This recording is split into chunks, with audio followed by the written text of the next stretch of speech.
네, 여러분 반갑습니다. 오늘 예배드리시는 여러분 모두 위해 또 온라인으로 예배드리는 우리 새물교회 교우들 위해 하나님의 은총과 평강이 넘치시기를 가득하시기를 축복합니다. 남녀노소 아픈 사람은 누구든 오시오. 아무 날이나 아침 10시부터 빈병 하나씩 들고 미국 의사를 보러 오시오. 여러분, 이 말이 무슨 말일까요? 1886년 감리교 의료 선교사인 스크랜톤이 서울 정동에 병원을 하나 세웠습니다. 초라했죠.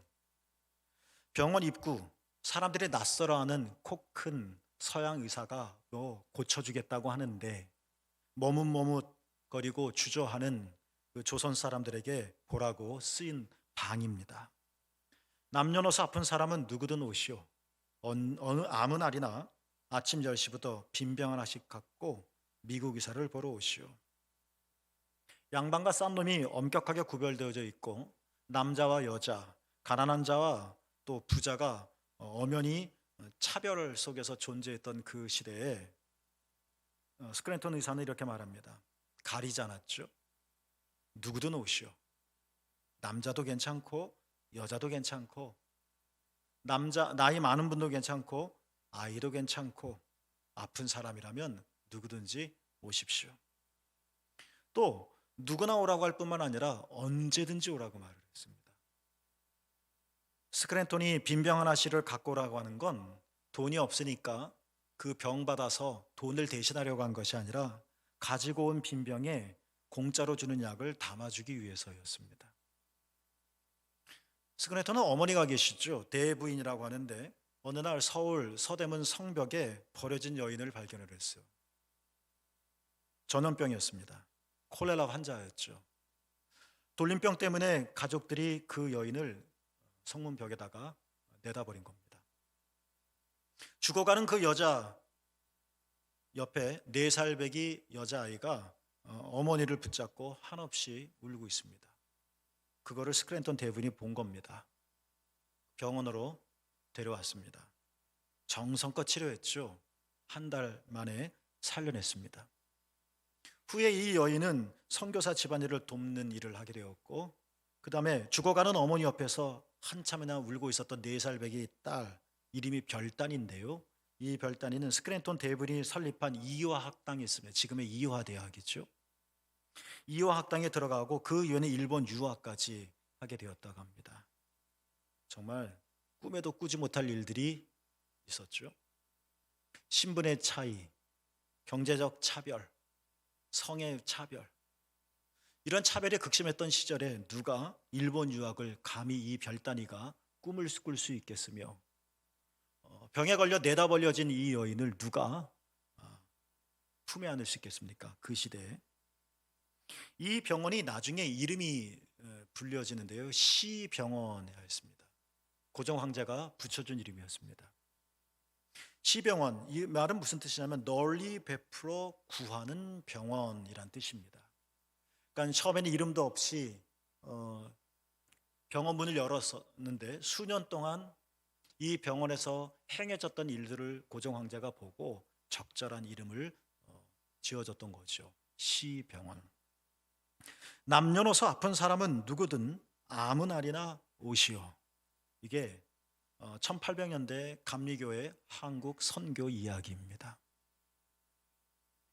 많은 환자가 병을 가지고 베데스다에 몰렸다고 했습니다.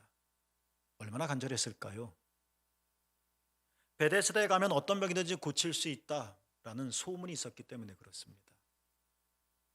얼마나 소원했을까요? 거기엔 38년 동안 병든 자도 있었습니다.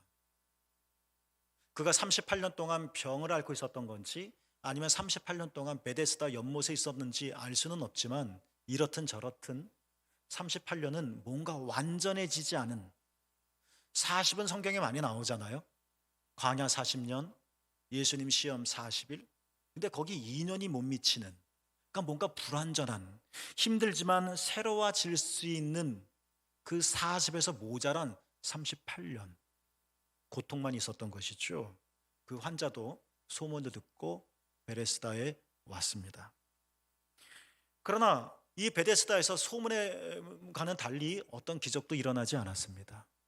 감기에 걸린 사람은 낫더라 하는 이야기도 나오지 않습니다. 여러분, 뭐가 문제일까요? 이들의 간절함이 부족했던 것일까요? 더 간절해야지, 더 간절해야지, 그래야 나을 수 있었던 걸까요? 더 열심을 내야지, 더 노력해야지, 그래야 나을 수 있었던 걸까요? 사람들은 마치 베데스다 광고문을 온 세상에 크게 써서 홍보를 하죠. 어떤 병에 걸렸든지 나을 수 있습니다. 급하죠. 힘들죠. 그냥 달려가죠. 그러나 베데스다에선 어떤 기적도 일어나지 않았다. 이게 베데스다의 현실입니다. 여러분, 뭐가 문제인 걸까요? 요한복음 5장 4절을 보면 베데스다 연못에 관한 이러한 내용들이 소개되어지고 있습니다. 움직인 후에 먼저 들어가는 자는 어떤 병에 걸렸든지 낫게 됨이러라. 아마 병 걸린 사람들, 죽어가는 아들, 딸을 보면서 이 문장 속에서 제일 먼저 눈에 확 들어오는 것은 어떤 병에 걸렸든지 낫게 됨이러라 일 겁니다. 지금 너무 고통스러우니까, 어떤 병이든 상관없다니까, 그래서 모든 걸 뒤로 제쳐놓고 베데스다로 달려갑니다. 사정이 이렇게 딱 하다 보니까 우리는 이 광고문에서 우리를 속이는 걸 못 봅니다. 발견하지 못합니다. 광고문에 이렇게 적혀 있어요. 이걸 봐야 합니다. 먼저 들어가는 자는. 이거를 우리가 못 봅니다. 우리 눈에 크게 들어오는 것은 어떤 병에 걸렸든지 낫게 되밀어라. 그런데 진짜 눈속임이 있습니다. 먼저 들어가는 자는. 베데스다 못은 그러니까 모든 사람을 환영하는 자리가 아닙니다. 모든 사람이 올 수는 있지만 모든 사람이 그 소문대로 회복되는 곳은 아닙니다. 베데스다는 많은 사람들을 품는 곳이 아닙니다. 누구를 품습니까? 제일 먼저 들어가는 한 사람입니다. 표준세번역에서는 맨 먼저 들어가는 사람이다라고 말을 했습니다. 여러분, 이 베데스다에 병 고치기 위해서 500명이 모이고 1000명이 모이고 10,000명이 모이고 얼마나 많은 사람이 모여 있었을까요? 그러나 낫게 되는 사람은 누구라는 거예요? 한 사람이라는 겁니다. 여러분, 우리가 눈을 크게 뜨고 정말 지혜와 계시의 영을 받아서 이 베데스다의 현혹을 잘 분별할 수 있어야 할 것입니다. 제일 먼저 들어가는 한 사람, 경쟁에서 이기는 한 사람, 그 사람만이 고침을 받는다. 베데스다는 아닌 것 같지만, 모든 사람에게 공평한 것 같지만, 모든 사람에게 평등하게 대하는 것 같지만, 사실 베데스다는 무서운 곳입니다. 차별하는 곳입니다. 한 사람만을 위한 곳이라는 겁니다. 근데 우리는 자꾸 속고 있는 겁니다. 내가 지금 사정이 너무 딱하니까 봐야 될 걸 못 보는 겁니다. 이 베데스다의 일들은 예수님 시대만 있었던 것은 아닌 것 같습니다. 오늘날에도 베데스다의 양령이 활개를 치고 있습니다. 여러분, 베데스다의 영에 사로잡히면 우리는 어떻게 됩니까? 죽어라고 뛰어야 합니다. 왜? 제일 먼저 들어가야 하니까.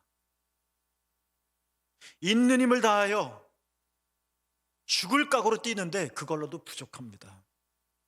그래서 더 뛰어야 합니다. 이게 베데스다입니다. 앞선 사람의 발을 걸려 넘어뜨려서라도 우리는 앞서가야만 합니다. 왜요? 제일 먼저 들어가야 하기 때문에 그렇습니다. 2등, 3등, 5등, 10등, 아니 모든 사람이 들어가도, 언제든지 들어가도 낫습니다. 우리가 그렇게 믿는다면 내 앞에 몇 명이 앞서가더라도 전혀 상관하지 않고 그들을 보내줄 겁니다. 그러나 베데스다는 아닌 것 같지만 결국 봤더니 한 사람을 위한 일이라는 겁니다. 복음은 그런 게 아닙니다. 세상은 이렇게 능력 있는 사람과 능력 없는 사람을 차별합니다. 건강한 사람과 건강하지 못한 사람들, 남자와 여자, 부자와 가난한 자가 차별당하는 것이 베데스다입니다. 베데스다는 어쩌면 이 세상을 은유하는 것이 아닌가라는 생각도 듭니다. 베데스다는 오직 한 사람만을 위한 나라입니다. 수많은 사람들이 몰려오고 수많은 사람들이 신음을 쏟아붓지만 귀 기울이지 않습니다. 딱 한 사람입니다. 나도 좀 기억해 주세요, 나도 좀 살려주세요라고 발목을 붙잡고 하소연하지만 매몰차게 거절하는 것이 베데스다입니다. 딱 한 사람만을 위한 것, 경쟁이 있는 곳입니다. 우린 이런 베데스다의 세상 속에서 살고 있습니다. 우린 이 경쟁에 지칩니다. 우리는 이 경쟁 속에서 수많은 좌절을 경험합니다. 나는 정말 최선을 다하고 있는데 나보다 더 빠른 사람이 있습니다. 나는 정말 열심히 사는데 나보다 능력이 탁월한 사람이 있습니다. 제일 먼저 들어가는 사람 꼭 있습니다. 나는 너무 간절하지만 제일 먼저가 되지 못해서 오늘 또 아픔을 겪습니다. 이게 베데스다입니다. 이게 세상이라는 겁니다. 그런데 우리는 속는다는 겁니다. 지금 아프니까. 어떤 병이든 걸리며 어떤 병에 걸렸든지 낫게 된다는 말 하나에 내 영혼을 팔아대는 겁니다. 사실 제일 먼저 들어가는 한 사람에게 하는 말인데 말입니다. 더욱더 안타까운 것은 뭐냐면 이 베데스다의 세상에 우리가 태어나고 자라나고 교육을 받고 그렇게 살다 보니까 이 베데스다의 이념을 신앙 안에 그대로 투여한다는 겁니다. 투사하는 겁니다. 그래서 우리는 하나님과의 관계 속에서도 똑같은 세상의 원리, 베데스다의 원리를 그대로 적용을 하려고 합니다. 그래서 우리는 하나님의 사랑을 받기 위해서, 우리가 하나님 앞에 나가서 치료받기 위해서는 우리는 뭔가 다른 사람보다 특별해야 된다고 생각을 합니다. 왜요? 제일 먼저니까. 내가 하나님의 은총을 받기 위해서는 뭔가 탁월한 것이 있어야 된다고 생각합니다. 어마어마한 헌금을 한다든지 어마어마한 헌신을 한다든지 어마어마하게 기도한다든지. 왜요? 제일 먼저니까. 제일 먼저의 자리에 서야 하나님께서 나를 아시고 나를 사랑하시고 나를 축복하신다고 생각을 하는 겁니다. 요한복음 5장 7절에 보면 38년 병자가 힘없는 힘 빠진 소리로 예수님께 이렇게 말을 하죠. 주여, 물이 움직일 때에 나를 못에 넣어주는 사람이 없습니다. 여러분,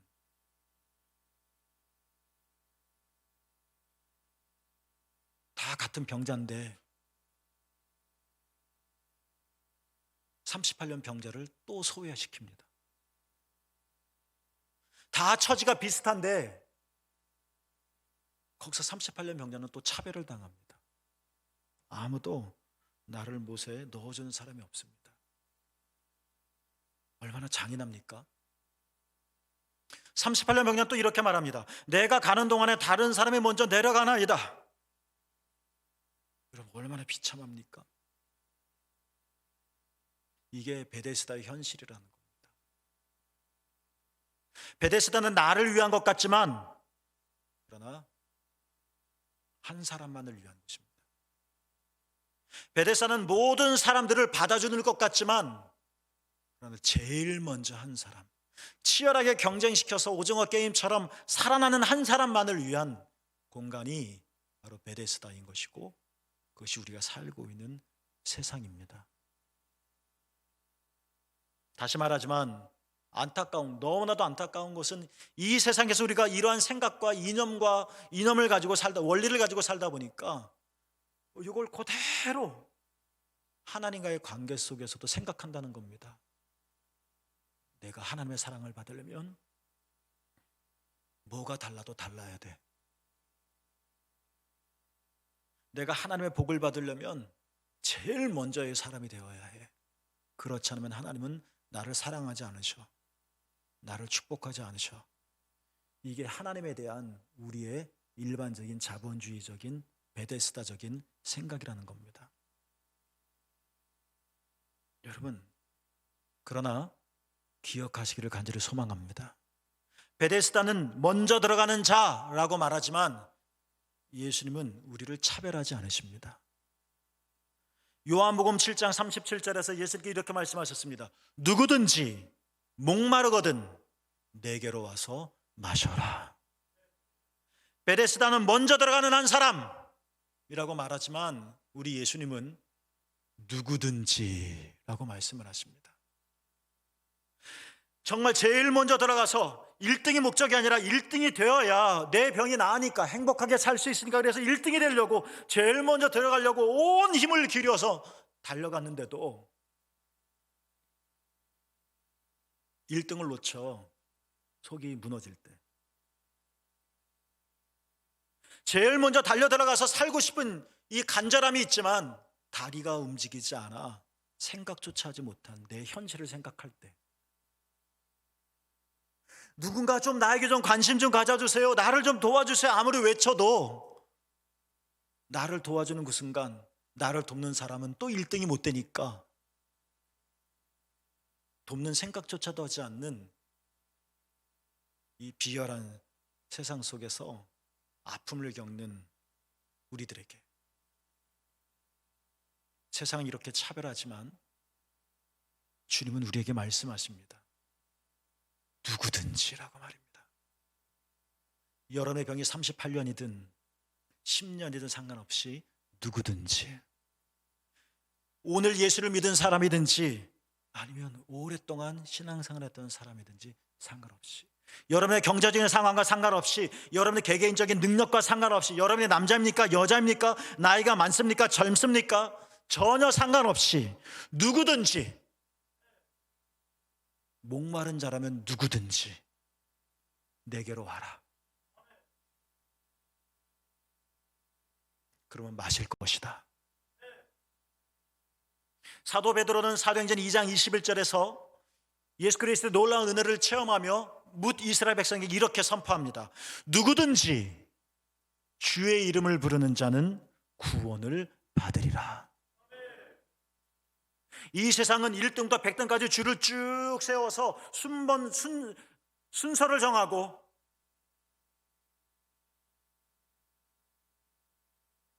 사람을 이렇게 차별해야 되지만 주님은 말씀하십니다. 네가 키가 작든 키가 크든, 네가 무슨 일을 하든, 너의 성격이 어떻든, 너의 과거가 무엇이든, 내가 믿음이 있든 믿음이 없든 상관없이 주의 이름을 부르면 누구든지 구원을 받을 것이다. 여러분, 이 음성을 베데스다 연못, 이 세상 속에 살아가는 우리들, 그래서 베데스다 이념 속에 찌든 우리들, 이 귀에 분명하게 또랑또랑하게 들릴 수 있기를 원합니다. 누구든지 주의 이름을 부르는 자는 구원을 얻으리라. 여러분, 이거 성경의 이야기입니다. 예수님께서 포도원에서 일할 품꾼을 불렀습니다. 오늘날 시간으로 환성하면 광장에 나가서 오전 9시에 품꾼 하나를 포도원에 보내 일을 맡겼습니다. 12시에 또 한 명을 맡겼고, 오후 3시, 심지어 일이 마감되기 바로 1시간 전인 오후 5시에 품꾼을 포도원에 보내 일을 시킵니다. 여러분, 여러분이 고용자라면 오후 5시에 부르시겠습니까? 이런 미친 짓이 어디 있습니까? 그러나 주님은 누구든지입니다. 내 인생이 오전 5시 인생이든지 내 인생이 오후 5시이든 상관없이 누구든지 주의 이름을 부르는 자는 구원을 얻으리라. 누구든지 예수께 나가시기를 축복합니다.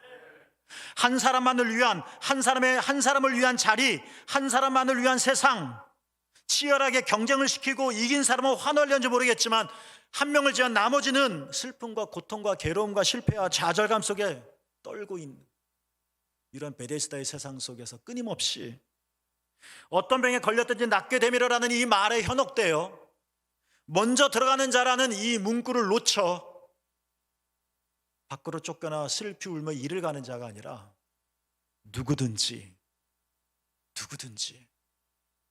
여러분, 예수님께 나가시기를 축복합니다. 이게 하늘나라이고 이게 주님이시죠.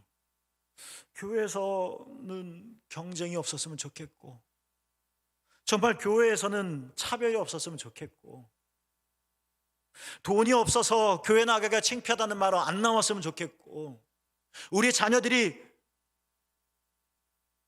학력이 좋지 않아서 교회 가기 부끄럽단 말 안 해도 되는, 이게 주님 계신 교회가 됐으면 좋겠습니다. 누구든지. 그런데 우리도 베데스다의 영에 사로잡혀 버젓이 교회 안에서 이렇게 차별을 합니다. 경쟁을 시킵니다. 한 사람만을 위한 교회가 되어지겠단 말입니다.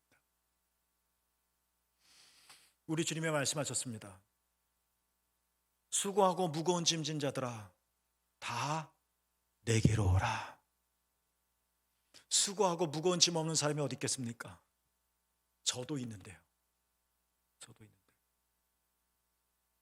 삶의 무게를 느끼지 못한 사람이 누가 있겠습니까? 주님 말씀하십니다. 다 내게로 오라. 1등만 와라. 제일 무거운 사람만 와라. 아니면 제일 가벼운 사람만 와라. 가 아니라 다 내게로 오라.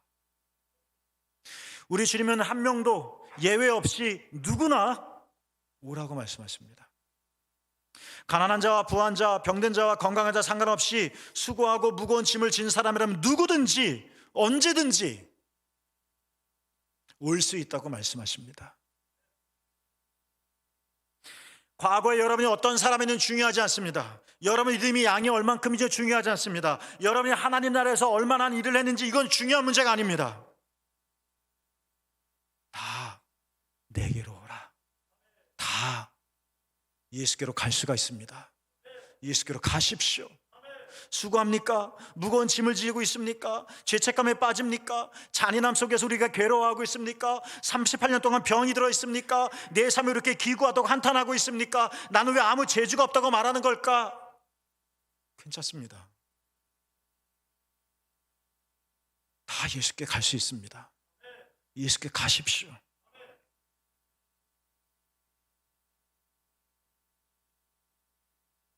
요한복음 5장 베데스다에서 예수님께서 38년 들었던 병자에게 이 경쟁에 치여서 힘이 하나도 없이 인생을 자포자기하며 살아가고 있는 이 환자에게 말씀하십니다. 네가 낫고자 하느냐? 이 사람은 주저합니다. 핑계를 댑니다. 내가 제일 먼저 돼야 되는데 이런 이유 때문에 제일 먼저 되지 못하고, 나는 정말 맨 앞서가고 싶은데 이런 상황 때문에 앞서가지 못하는 자신의 삶을 한탄합니다. 그래서 정직하게 대답을 못합니다.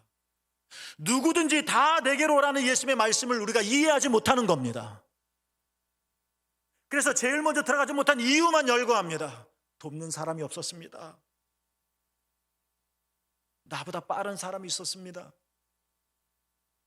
이 모든 말은 누구든지 다 내게로 오라는 예수님의 말씀을 깨닫지 못한 사람들이 하는 말입니다. 주님께서 오늘 우리에게 다시 물으실 겁니다. 내가 낫고자 하느냐? 우리가 앓고 있는 38년 병은 무엇입니까? 우리 삶에 얹힌 것은 무엇입니까? 우리 삶을 고통스럽게 만드는 38년의 징조는 무엇입니까? 우리 이 문제를 해결하기 위해서 얼마나 수없이 베데스다로 달려가고 있습니까? 우린 그곳에서 얼마나 치료를 받기는커녕 얼마나 괴로움을 가중시키며, 우리는 그 베데스다에서 평화를 얻기는커녕 얼마나 우리는 더 슬픔에 젖어야 하는 겁니까? 다 내게로라고 말씀하십니다. 이제 우리가 대답해야 합니다. 누구든지 다 내게로 오라는 이 예수님의 말씀을 충분히 이해하고 가슴으로 받아들여서 이제 말할 수 있어야 됩니다. 네, 주님, 낫기를 원합니다.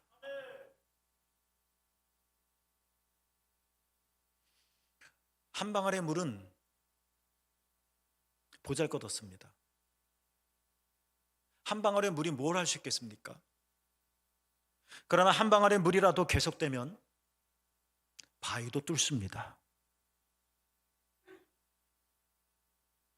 우리는 아직도 제일 먼저 들어간다는 이 눈속임에 속아 넘어가서 베데스다로 질주하며 우리는 거기서 끊임없이 또 아파하고 괴로워하는 거고 38년 이상을 또 사는 겁니까?